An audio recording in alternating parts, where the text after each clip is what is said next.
क्या आपने कभी सोचा है कि हनुमान जयंती सिर्फ एक त्योहार नहीं बल्कि एक गहरा रहस्य है। क्यों मनाई जाती है हनुमान जयंती और इस दिन क्या खास होता है, आज हम आपको बताएंगे। हनुमान जयंती का वो रहस्य जो शायद आपने पहले कभी नहीं सुना होगा। क्या आपने कभी सोचा है कि आखिर कैसे हुआ हनुमान जी का जन्म?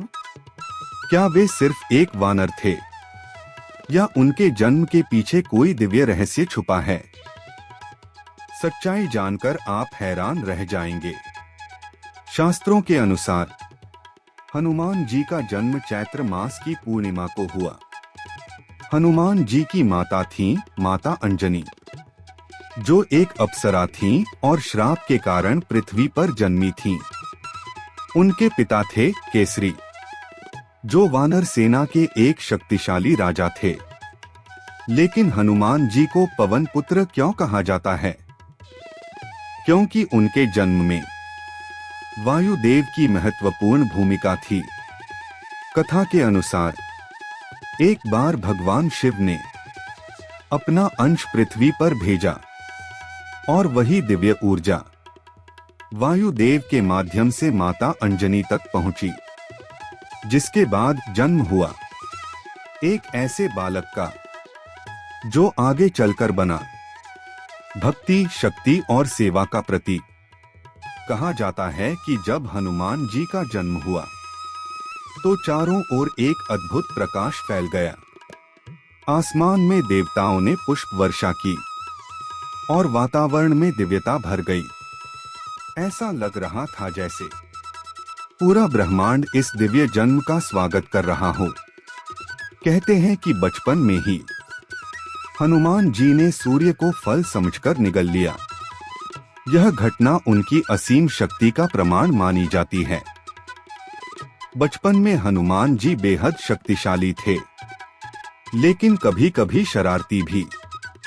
उनकी शक्तियों से परेशान होकर ऋषियों ने उन्हें श्राप दिया कि वे अपनी शक्तियां भूल जाएंगे, लेकिन जरूरत पड़ने पर कोई उन्हें उनकी शक्ति याद दिलाएगा। यही कारण है कि बाद में भगवान राम के समय उनकी शक्ति फिर जागृत हुई।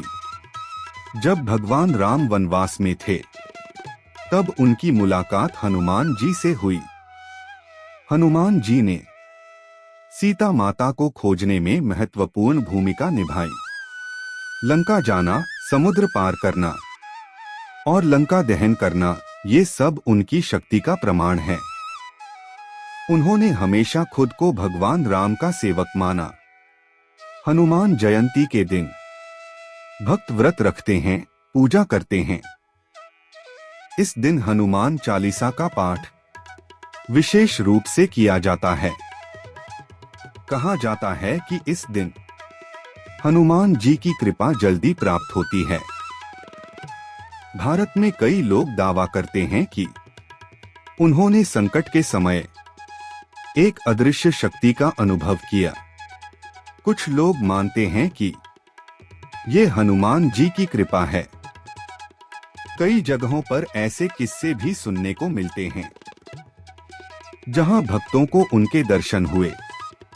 वैज्ञानिक दृष्टिकोण से ये सब भावनाओं और विश्वास का असर हो सकता है, लेकिन आस्था कहती है कि ये भगवान की शक्ति है। सच्चाई क्या है, यह आपके विश्वास पर निर्भर करता है। तो अब आप बताइए, क्या आप हनुमान जी को सिर्फ भगवान मानते हैं या एक जीवित शक्ति? कमेंट में जय बजरंगबली जरूर लिखें।